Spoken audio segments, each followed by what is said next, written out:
Okay, thank you.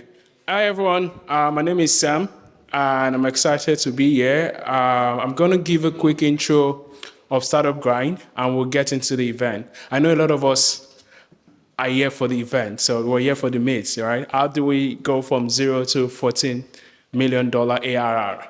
Yeah, right. So we're going to get there very quickly. I want to know how many of us are at the Startup Grind event for the first time. If this is your first Startup Grind event ever, okay, let's give them a round of applause, please.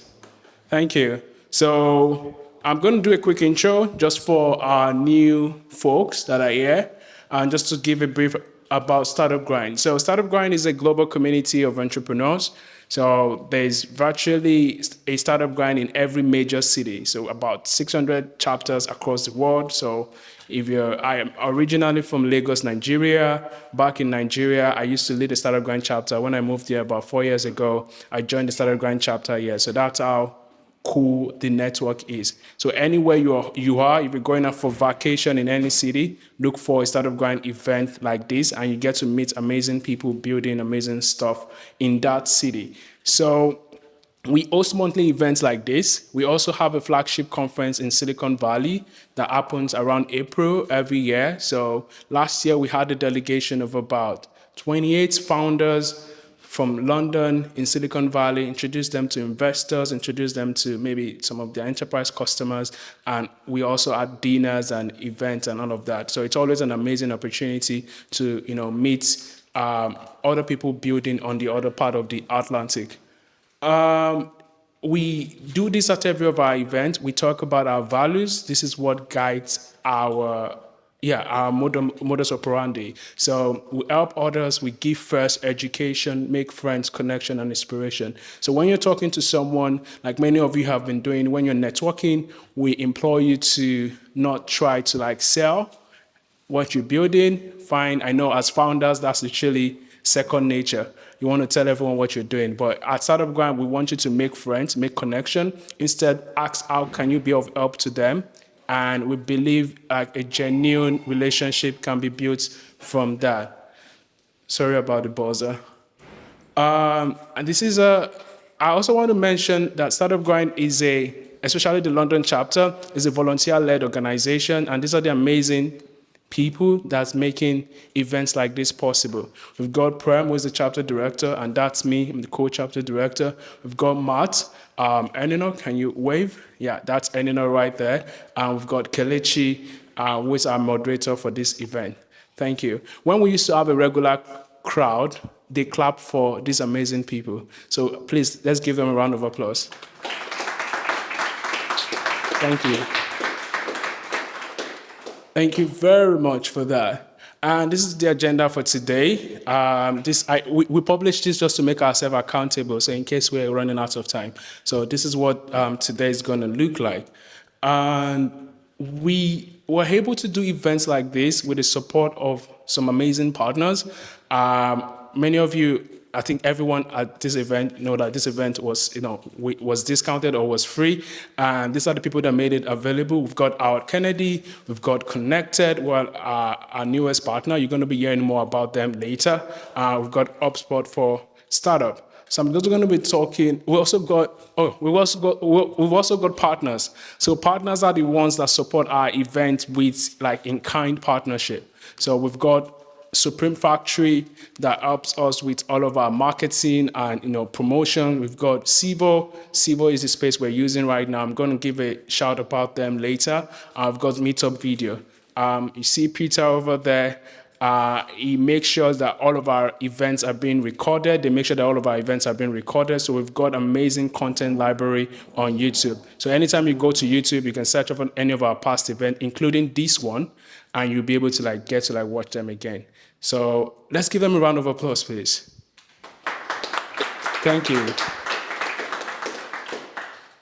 And I'm going to talk quickly about our Kennedy Ignite program. So our events are mostly 70% of the people that attend our events are startup founders, and it's natural for us to have partners that support startup founders. So Howard Kennedy is one of the biggest law firms out there. They've designed a program to help early stage companies or growth stage companies navigate the legal processes. So they've got this Ignite program that offers all of these benefits and also an expansive network of stakeholders or partners. So Howard Kennedy has designed, like they've led a lot of fund management or fund M&A for a lot of companies out there, a lot of VCs out there. So they've got this expansive network that they introduce startups in their program to regularly. So if it's something that's a natural progression for you, if it's something that you're looking to connect to, you can scan this QR code and benefit from that. And that's it. So, I just did an intro on Howard Kennedy. So that's Alex over there. So if you want to learn more about what I just talked about, you need to have a chat with him after the event. Thank you. And that brings us to the event. How many of you are excited about this event, about this section? Woo! Good. Good. So I'm going to be bringing Kelechi up on stage. And I'm also going to be inviting Claudia up on stage. Let's give them a round of applause, please. Good evening, and thank you for being here. My name is Kelechi Achinanu, and there was already like a team slide. I support on programs for Startup Grind. And with me today is Claudia. I'll let her introduce herself. And because we do not have a lot of time, and this is going to be an interesting conversation, we will delve right into it. Hi, Claudia. Could you please introduce yourself? Of course. Thank you for having me. Hey, guys. My name is Claudia Stankler, the COO of Connected.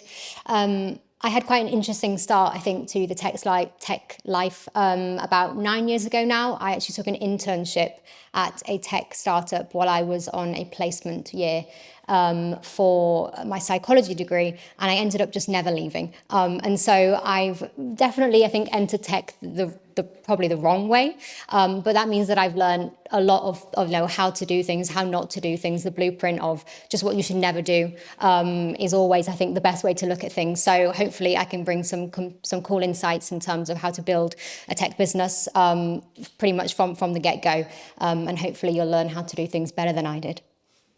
Thank you very much. Just a quick pulse check. How many of us here are founders? Okay. How many of us are operators? You're not a founder?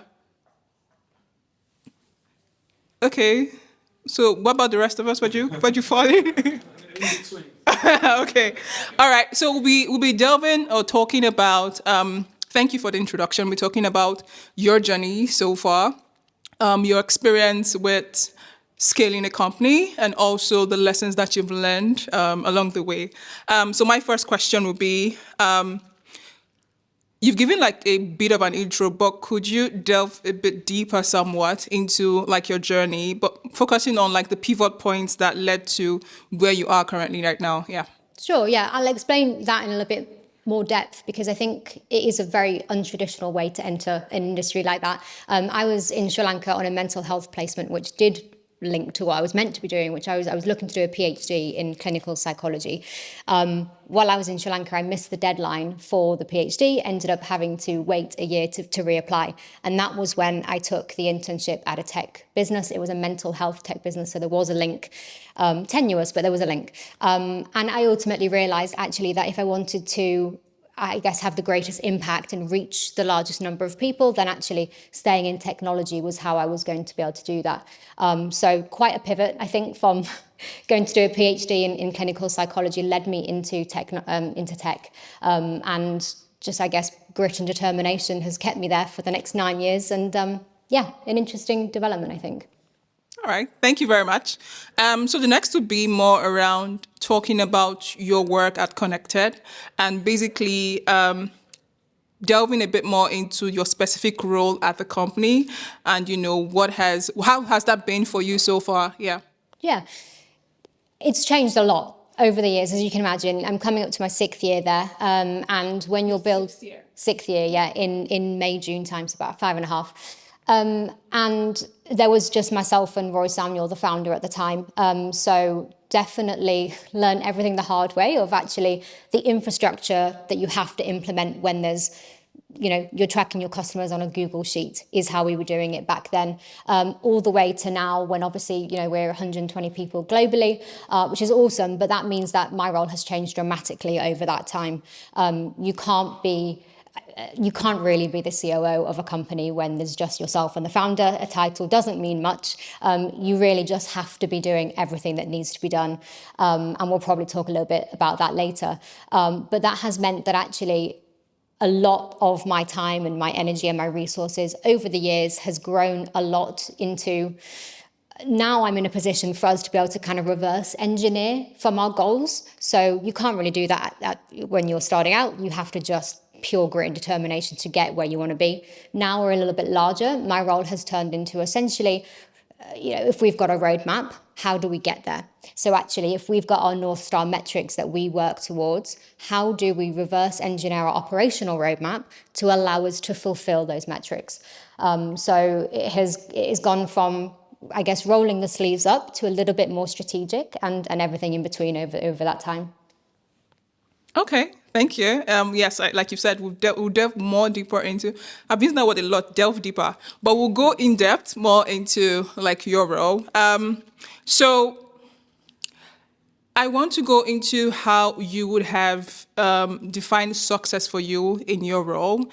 So thinking or reflecting on the past 5.5 years so far, the question is, what is a specific metric or win you are most proud of in your career, especially at Connected?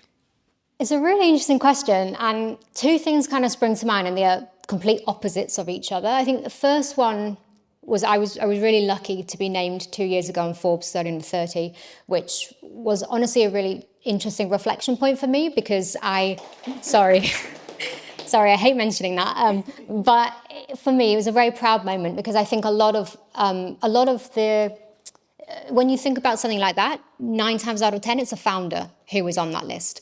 And it's not actually something that many operators, I think, actually know that it's possible to do because, and huge respect to founders, it's very interesting. I don't think I could personally do it. But I think founders often get a lot of the limelight. And I think it was a very interesting situation to find myself in, actually realizing that you don't have to be the visionary of a business to enable it to go places. And that was really humbling to receive that. But honestly, if you ask me a win, the complete opposite of that is, and I was actually asked this quite recently, and my answer was, to be successful for me is to be happy and content, because I've been through so many stages of my life where it's been so difficult to just keep smiling. And at the end of the day, if you can turn up to work 6 years later and still have that, right, I'm here to do my job, I can get this done, and with a smile on your face, that for me is actually waking up in the morning and thinking, this is good, I'm in a good place. That's the greatest success I think I've seen. Wow, I feel inspired. I mean, I want to wake up 10 years from now saying, yes, I love my job. Okay, so we've talked about like your journey so far, and we'll be going to the next phase, which is talking about your role at the company and scaling the company. So my first question for you, and this will be very interesting for founders and even operators as well, is when should founders make their first ops hire, in this case, operations hire, and what is the risk of waiting too long? How long is a piece of string? I feel like it depends on the business, definitely depends on the business, but I would always say the first hire for any founder to make needs to be a generalist, because you cannot make your first hire as somebody who only wants to come and do their job description. If they are a specialist in a certain thing, they 9 times out of 10 will not want to actually do something else. That is just the nature of being a founder, or a founding team member, I should say. At one point, I was actually interesting. I had Clem's job, was running actually the startup function of our business at the same time as being of running the operations. And so if you are a founder looking to make your first hire, make sure that it is a generalist is the greatest advice that I could give, because you don't want to find yourself in a situation where you're wanting to rely on somebody because your time is already strapped, but this person only wants to do what is on their JD, because then you're going to have a difficult decision to make. In terms of when to do that and when to make that hire, I think, again, it's totally dependent on the business, but I would say I would kind of look at 4 main things of, are errors occurring in terms of actually, are you no longer able to handle what you're doing at the moment because you're obviously too time strapped, you don't have enough resources in the team, in which case you should definitely look to, I think, start hiring out and make sure you're putting the right processes in place. I would say your general capacity, if you're probably spending more than 30-40% of your day on tasks that actually don't really aid the growth of the business, that's probably when you should start delegating to somebody who you trust to do that role. Output, if your output is actually, if you're no longer actually able to move the needle anymore because you are just stuck doing repetitive tasks, then that is definitely a time that you should, I think, see that as a flag actually that you need to start delegating out to somebody who's willing to support you in that journey. But ultimately, I think the biggest risk a founder can make is doing that a little bit too late, because we've all probably heard of technical debt, but operational debt is a real thing as well. And you don't want to make your first hire too late and then realize that they have to spend their next 6 months actually putting processes in and unwinding everything that you've just spent the last 6 months trying to keep your head above water with. So you don't want to make it too late, but you also want to make sure that you're hiring the right person, because that's going to be so important for your first hire. Thank you. So the next question is, what are the evergreen traits you look out for in early stage hires that indicates that someone can scale with the company? A generalist, I would say, we kind of jump the gun on that one. A self-starter, for sure. As a founder, your resources are so strapped. You don't have the time to be mollycoddling somebody who always needs to ask you questions, somebody who can actually take accountability of the work and aid you. Ultimately, your first hire is there to make your life easier rather than be, somebody that you're having to, I guess, handhold the whole time. I would also say somebody who can make your life and your business more efficient.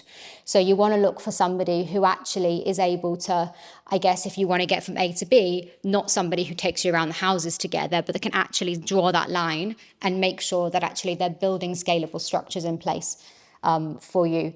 Definitely somebody who is able to, I think, separate the ego from the job.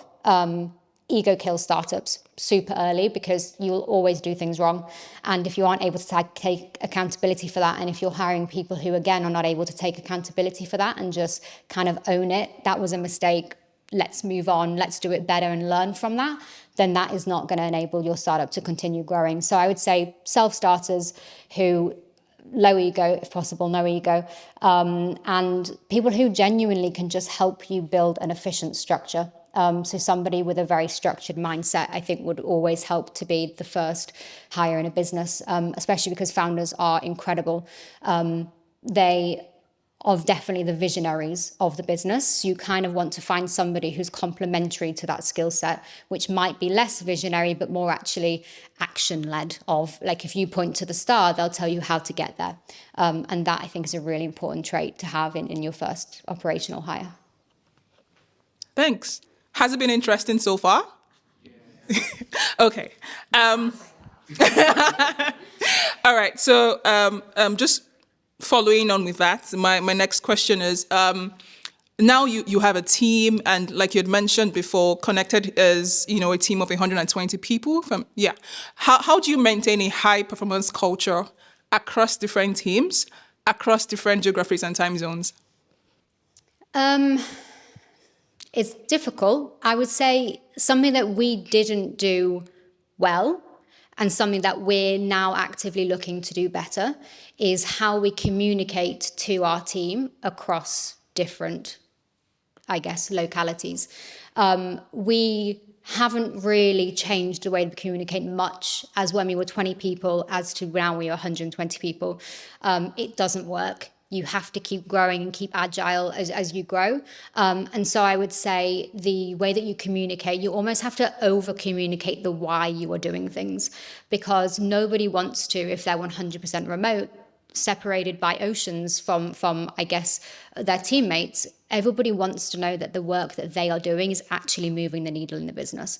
Because if you are a startup or a scale up, they want to grow the business with you. It's a career development thing for them, but it's also, the camaraderie of doing it together. And so it's very difficult to assume that every one of your team across oceans actually knows how their work is contributing to the greater mission of the business. And so I would say you almost have to over communicate the why. And the second thing I'll say is documentation. Just have a central location for all of your team, no matter where they are, to know where to turn for information. Again, that's something we didn't do well enough, and we're now putting in place, because, you want to make sure that actually at any point, if you're working on different time zones, there's not always a guarantee that the right people is going to be awake when they need information. And so for them to know, actually, okay, I don't need to wait for them to wake up, I can just turn here, actually makes them feel so much closer together, because they aren't oceans apart having to wait 9 hours for somebody to wake up for them to get an answer on a question. So I would say actually the way that you communicate has to change over when you become a lot more global. And I'd also say the cultural aspect is huge. So we operate in Mexico, in India, in the US, in the UK. Team members in all of those places, and obviously they're such a culturally rich, diverse group of people, and really not hiding away from the fact that we celebrate all of that. We have an interesting channel internally to Slack called Connected Cultural Channel, and where anybody can do a shout out to, like we did the Lunar New Year yesterday, we did Pancake Day today. It's just about them feeling a part of a team, and so really use the channels that you have to appreciate where everyone has come from, and that really does help people feel part of the same mission. Thank you. So we'll be going into or discussing another phase, which is more around the lessons you've learned in scaling the company. And I think I heard someone mention, I'm really not sure about, or it was you that actually mentioned around, doing everything. So maybe COO would also be called Chief Everything Officer. So my question is more around how do you personally manage the emotional toil that comes with being the Chief Everything Officer? How do you do that? Well, it helped when I moved out of London, end of summer. I probably shouldn't say that, but no, I dealt over the years, obviously, things are always going to get to you. As you say, you do everything, no matter what your role is, no matter what your title is. If you are in a small startup or a scale up, it's natural for things to build up and things to become a bit much. Have your vices, have something that actually is your dedicated time for you. Don't think about work, don't think about anything else, and just dedicate that time to you. And it's so difficult in our line of work to actually do that. It sounds crazy to suggest actually the only way that it works is actually just to segment your time, an hour a day. If that's in the gym, if you're going for a walk in the countryside, whatever it is, just give yourself that dedicated time and find out what it is that makes you feel like yourself. Because the 23 other hours in the day, you're not always yourself. You're answering Slack messages, you're answering emails, you're on LinkedIn. And I really struggled with that for a long, long time, because it kind of felt like if I wasn't on Slack, or if it was too long a delay, someone's going to have like, oh gosh, I haven't got that information, I need to respond. And especially if you're working multiple hours, I'm always online for the US team, as well as starting at 7 a.m. for the UK team. When you're in that position, it's so difficult to keep that mental resolve, which is why I kind of go back to, honestly, the greatest success is actually when I feel good in myself, because I have felt very bad in myself at times. And the only thing that helped me was actually having my vice, knowing what makes me feel like myself, knowing that actually no one in the office, no one on LinkedIn can touch that. That is me, that is mine. And having that, and don't apologize for having that, because we're all human beings and our emotions will always go like this, and just kind of own it. But know that it will be a roller coaster, but it will be such a rewarding roller coaster. But for me personally, my vice was actually moving out of London. It really did help. I'm from Yorkshire, so I grew up in the countryside. So I think 10 years here was enough for me. And now I actually feel a little bit more myself now that I can kind of shut off a little bit more. Okay. This will be my final question before we open up for Q&A. So if you have your questions, please get ready. you have alluded to the fact that, a couple of things that the team didn't do before, and like you're having to do that now. And my question would be, if you were to start this process connected all over again, what are the things you would do differently? Probably a lot, but the main thing that I would say is I would have taken myself out of the situation. And when I say that, I kind of mean it's so easy for you just to have that mindset of, I'll just do it myself, because you don't have to explain anything to anyone, and you end up just, it's quicker if I do it, so I'll just do it. But as you grow, you want to take that reliance off you. Otherwise, you're going to be 3 years down the line and realizing that you run the business, and actually you haven't actually built the scalable structures that if you went on holiday, somebody else could handle it. And I made that mistake a lot. And it's really tough to, if you've built your baby, you don't always want to hand it over to somebody else. And it's also very difficult to train people how you want to do it, how you would do it yourself. But I'd say a big mistake that I made was, I guess, isolating myself in that position, that I didn't train enough people around me, or have the faith in them. Probably that's what it was, for them to do it to the same standard that I know that I would have done it in, which is great because I know my strengths. I know I can move quickly. I know how to do everything. But it also meant that I just built up this reliance on myself in a department, in a business, and therefore that just added to the everything so much, because I then can't take my time away, because then everything stops. And so you're almost kind of perpetuating this cycle of, if I'm here, I'll do it. If I'm not here, I still have to do it. And so you then actually never get your break. And so one huge thing that I would do differently is making sure that I have enough faith in the people around me and trust in the people around me. And I know that they can do it. They're absolutely awesome. But it's like relinquishing that from yourself and just giving it to them, and knowing that they will float in the sea. They're not going to sink. And you kind of hand it over. And that's something I should have done a lot earlier. Probably would enable us to build a much more powerful engine much quicker, but you live and you learn. And the other thing is documentation. As I said, you cannot over document things. You don't want to be in a position where everyone is coming to you, because there is it's not written down anywhere else. You haven't built enough systems in place for people to take their reliance off yourself. And that is so important. And that is a mistake I made, which we are, as I say, going through. We're fixing that at the moment. There's a lot more. I could probably talk your ears off the mistakes that I've made, that a lot of people have probably made the same ones. But yeah, those are my two main ones. Thank you. Please can we put our hands together for Claudia? Thank you. So it's time for questions. Okay. Would you help us? Yes, thank you. So let me know how many hands I help first, so I know how far I'm going to go. 1, 2, just 4 people. Okay, 5. I'll go with you first. Hello, my name is Rod Sloan from London Tech Pickleball. Claudia, your story is very impressive. Thank you. From number 2 employee at a startup to the COO of about 120 million ARR. Now, Not quite. I wish. 120 employees. Sorry? 120 team members. Okay, all right. So how have you had to change? Because most CEOs would think, well, that person's okay as a starter, but they're not going to cut it when we get to this level or that level or this level. Have you had to adjust? Have you had to cope with when people come into the company that maybe came in from a sort of, let's say, a bigger environment? Have you adjusted? Basically, how have you stayed there and done what you've done? That is an awesome question. That is a really good question. I don't know. You have to have so many difficult conversations, because, as you say, like, my skill set 6 years ago I'd never built a business of this size. I hadn't then, to be honest with you. Like, you have to constantly learn on the go. And I've also had to learn how to remove ego, because everybody has one. And no matter who you are, no matter what you position, it's just like innate within us.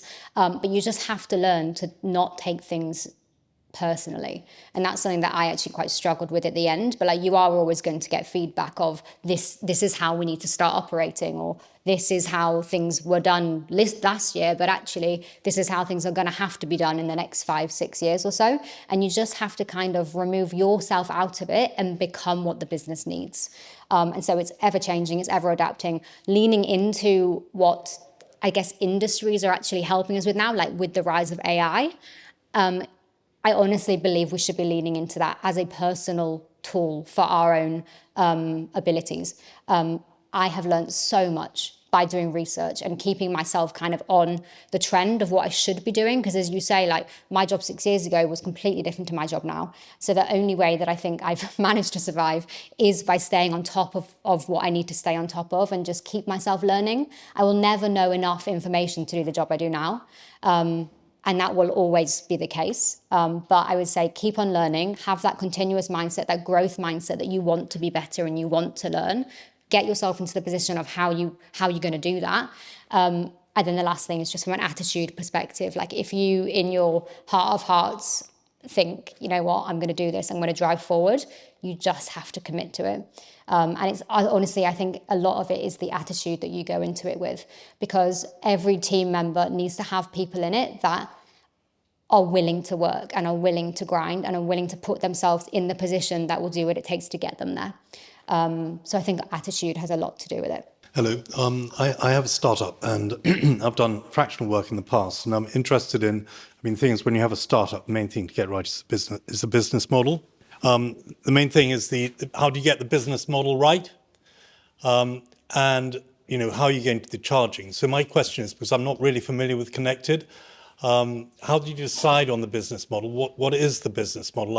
Do you charge both the fractionals and the clients? And are you working more for the fractionals or the clients? And how do you decide upon that? And then the final question is, growth is so important. Getting the message out, doing your marketing and sales is really important. And but also reputation. Now the thing is, either you can do a startup and you explode because of reputation, or you have a startup and the revenues grow because you do a good service and you're doing your marketing and sales absolutely right. So which side is connected on that? I'm just a couple of questions in there. Yeah, really good questions. I don't know if I remember them all, but I'll start with the first one was regarding the business model, right? So actually we've iterated a lot over the years. So we actually used to, I don't know if anybody knew about us 3 years ago, but we actually used to be a 3-sided marketplace. So we operated as investors, startups, and fractionals and advisors. And that business model was success fees, which is very traditional in the industry of investors to startups. But it wasn't working for us. We wanted to focus really on our strengths, which were the fractional space and the startups. So we realized that actually startups are the innovators of every industry. They are incredible. They are the lifeblood of our industries. And they often need a lot of support, and they often don't know where to find the support from. And that's very natural because the systems that are built in the industry don't allow them to have access to that. On the other side of that, we realize actually that in an ever-changing world of work where AI keeps popping up and a global pandemic happens and all of a sudden we can't go to work, we need to keep on our toes of actually how do we, capitalize on our own skill sets. And actually they are very complementary things. And so that's when we kind of broke down the walls and we said, right, startups, 2-sided to fractionals. And for us, we operate by a business model of a subscription. So we're a subscription-based software where we charge the fractional C-suites to be a member of our platform. That is not really to make connections, though that is one part of what we offer. We also train them through a CPD accredited course to help them unlock their skill sets. Very often, people have spent incredible careers in maybe larger organizations or large tech companies or whatever it is, but they don't always know how to transition out of that and perhaps into a portfolio career. And the skill sets are very complementary, but it's not always obvious how to make that transition. And so we support fractionals in doing that. We offer them mentorship and a placement in our startups. And so that is basically, we are training them how to, be resilient in an ever-changing world of work And that then allows us to provide the free support for the startups who are doing incredible work. They often, I think, the approach in making connections has always been via employment, which is great, but often small startups don't need full-time support. You know, sometimes they need 6 months of somebody to come in and set up structures for them. And that's where the idea of a fractional COO comes in, or somebody to actually help them understand their bottom line. That's where the fractional CFO would come in. So they don't always need that full-time support. And so for them, for the startups, for Connected, it's about actually helping them understand their needs as a business. And then secondarily to that, finding the right skill sets from the fractionals and placing them in those businesses. So for free, it's free for startups to use. And then we have the educational resources for our fractionals and our C-suites. The fractionals are paid for what they do. So yes, so we have a pro bono placement for the first 6 months, and then they have access to all of our thousands of startups who often are paying them for their time. Sorry, there was a second question. I did forget it. No, that really matters. Oh, okay, cool. Question? Yeah. How do you calculate ARR? Because from what I hear on many founders' channel on WhatsApp, on Telegram, people are normally very, very unhappy, to say just very softly. So that might mean churn. So do you calculate ARR as just MRR times 12? That is a great question. And I actually think it actually links into this gentleman's, I think your initial question also was, do you take the approach of sales and marketing driven, or do you take the approach of customer satisfaction, or what drives you forward? I will say that we are a scale up. We have come very far over the last 5 to 6 years, and we always work on the feedback that we get. So we are aware of some certain people's feedback. We're also aware of really happy customers that we have. So I would say that, you know, if you take the ego out of it again, you're always going to get people who have some really constructive feedback, and we take that on board, and we speak to them a lot about that feedback that they offer. We put a lot of our roadmap and our investment that we have back into productizing what we're offering. We want to make sure that we are obviously reducing our churn, we're increasing our LTV. Ultimately, as a subscription-based business, that's where we will live or die. So you're absolutely right. We want to make sure that we're building a scalable solution which allows founders and fractionals to continue to grow with us. So yeah, it's a great question. And I guess our customer experience is always something that we're continuously working on. How do you calculate ARR? That was the question. Yes, so naturally 12 times the MRR. But I also would say that this is the role of our CFO, so I would also not want to go into too much detail on that. Hi, can you hear me? Yeah. My name is Sujata. I actually now work for an AI data science startup in the transport space. But in 2019, I left the corporate world. I was working for HSBC, and I was leading fintech partnerships. And I thought, why don't I start a marketplace platform where professionals can work fractionally with startups on a gig economy basis? So I spent 3 to 4 years building what sounds like what you actually build and have been really successful in building. And I guess at some point I took the decision that I'm not going to scale this business. This wasn't going to be my multi-million pound idea, but clearly it has worked out. So there it does sound like there is something there. I guess for me, like the questions that I had in my mind, which maybe you can answer, is that at that point, what was happening was I was getting this influx of individuals who wanted to work fractionally with startups and small businesses, but I couldn't pitch them to the businesses. They were like startups with like 10 people were like, yeah, I'd love to have a fractional person, but how are you different to Upwork and all this other stuff? So it was almost educating the market about why it's really important that you have your fractional CFO right now or your fractional COO. And then what happened is like, how do you keep the two in check, right? So you've got this influx of individuals who want to like work fractionally, and then you have to like actually, to get them to continue to pay, they have to actually get landed with the business, which is really interesting because then you talked about 6 months pro bono. So can you just talk a little bit more about how you scale a marketplace platform where you're trying to keep the two in check and how that translates to ARR? Yeah, it's another great question. I would say that it's so important to make sure that as we grow, what we're doing dictates the lifetime value of our customers. We, as you know, this gentleman has pointed out, we don't want to be building a platform that somebody uses once and then never uses again. And so it's so important for us that there is an educational piece as the industry changes. Your fractional work didn't exist 5 years ago. It's really a term that has really come through. Advisory work existed, but it's very different to the fractional space. And so there's a huge educational point, as you've pointed out, to educate startup founders on actually you don't always need to go direct for employment, which actually they didn't know. A lot of startup founders don't know that fractional is even an option because it didn't exist so many years ago.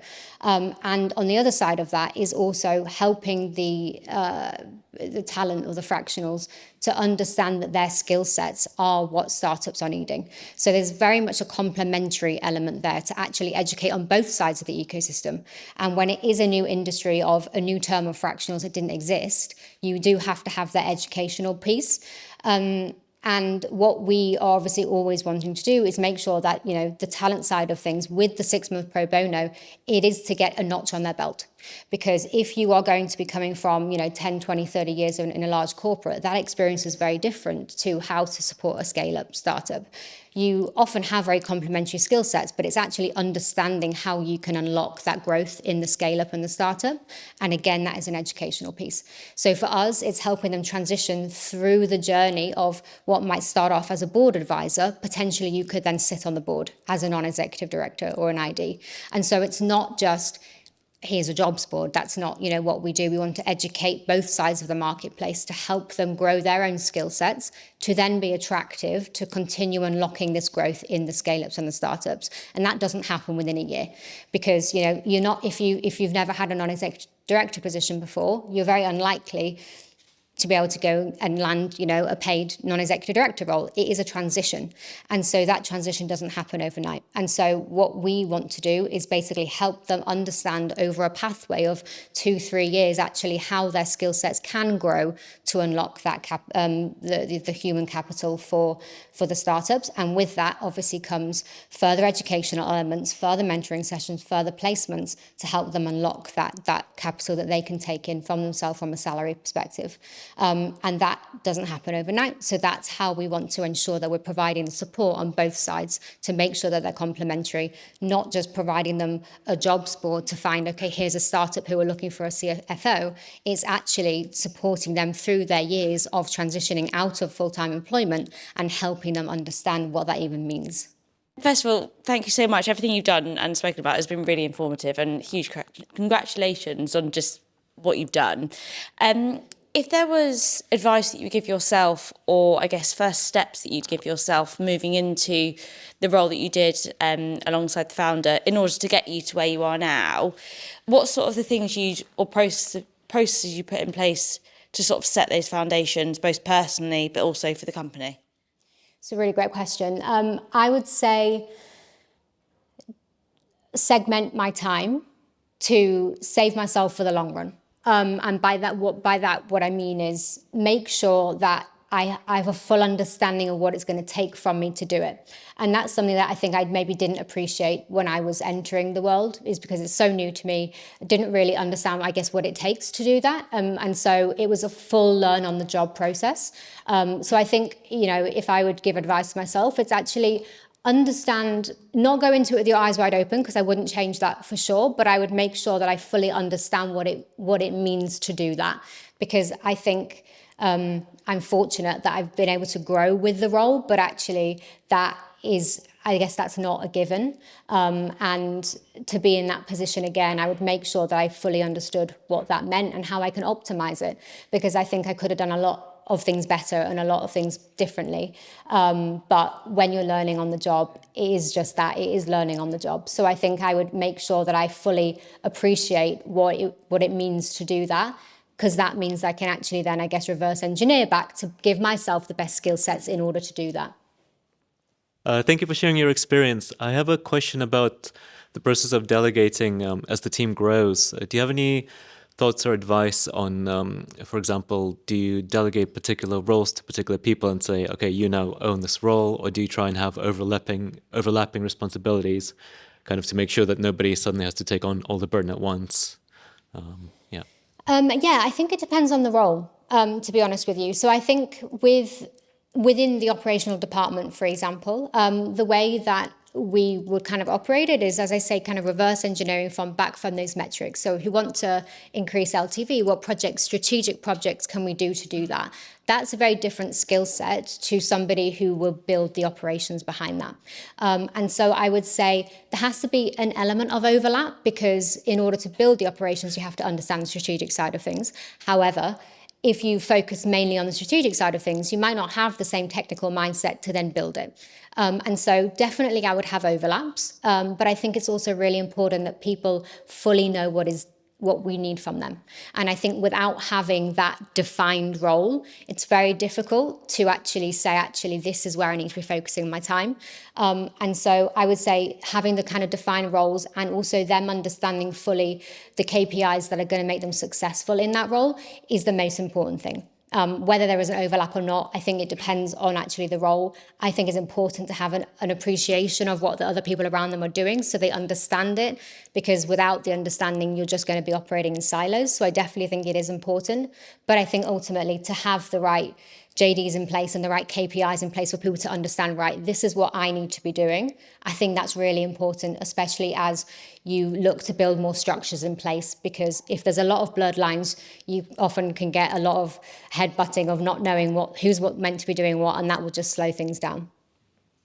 Well, first, thank you very much for sharing your experience. Second, we actually use Connected. We are having our first meeting with our sales advisor this Friday, so thanks for that. Glad to hear it. Thank you. And you have touched a bit on the decisions that actually matter, but I would really like you to have, if you can, do a bit more of a, looking back and connecting the dots on what were the things that you did that actually made the biggest difference for Connected, if you can. Me personally, or as a business as a whole? As a business. I would say actually focusing on the fractional and the startup space was a huge shift for us. We spent probably too many years as a three-sided marketplace, which wasn't always working for us.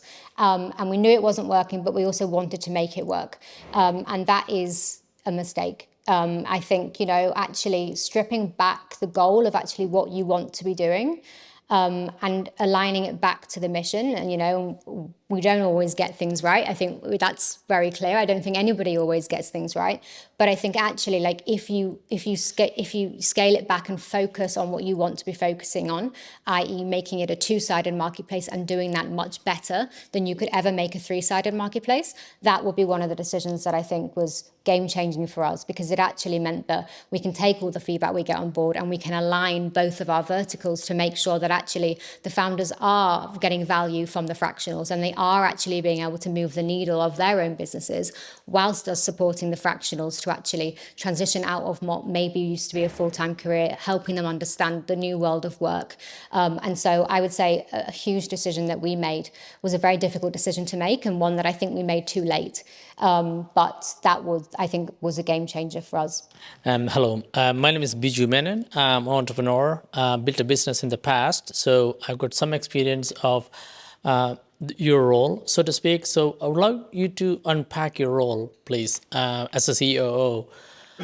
My question is, because we're starting from scratch with a new venture, I would love to understand the relevance of the role COO in a startup at a very early stage.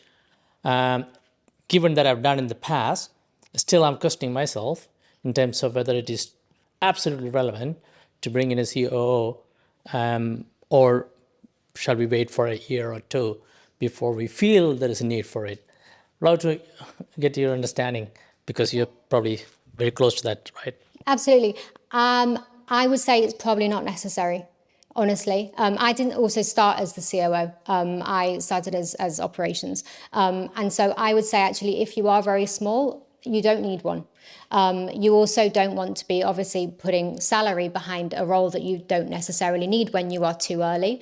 So I would say actually, if you were looking for somebody to provide the operational support, then maybe find a fractional, somebody who can come in for 4 or 5 months to actually help you put the structures in place. But then after that, there's very defined roles of what you want to achieve from that. And you don't have to keep somebody on who is probably too early to have that title in the business. So I think don't also focus on the titles, because as I say, when you are super early, you will just have to muck in anyway. And you'll know this, it doesn't really matter whatever your title is, you will end up doing anything that a COO won't end up doing. And so I think it's really important not to bring somebody in just because you think you need that need. There are other ways that you can find that, like looking at fractional or finding a contractor to do a set amount of time on the work that you do need. So I would be really careful just to bring in set employed people too early, because also there's no growth for them as well.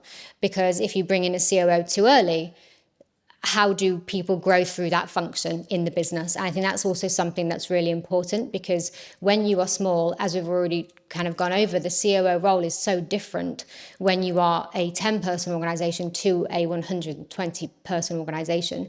And so you might not have the right person for that. As to this gentleman's point, I think it's a really great point to raise, that actually if you hire somebody too early in such a big role, you don't know if you've got the right person. So I think it's also from a persona perspective, it's probably, there are other ways that you can get that work that you need doing without having somebody in that role. All right, thank you. But the final question, because I'm the moderator, is what's one question that you wish someone had asked you here? I think I've got quite a lot of questions. It's very good. I would say one thing that I wish somebody had asked me is, would I ever want to be the CEO? Because I think there's a very interesting relationship between a COO and a CEO. And for me personally, I see them as very different, and I actually see the skill sets completely different. But the COO is very different in any organization.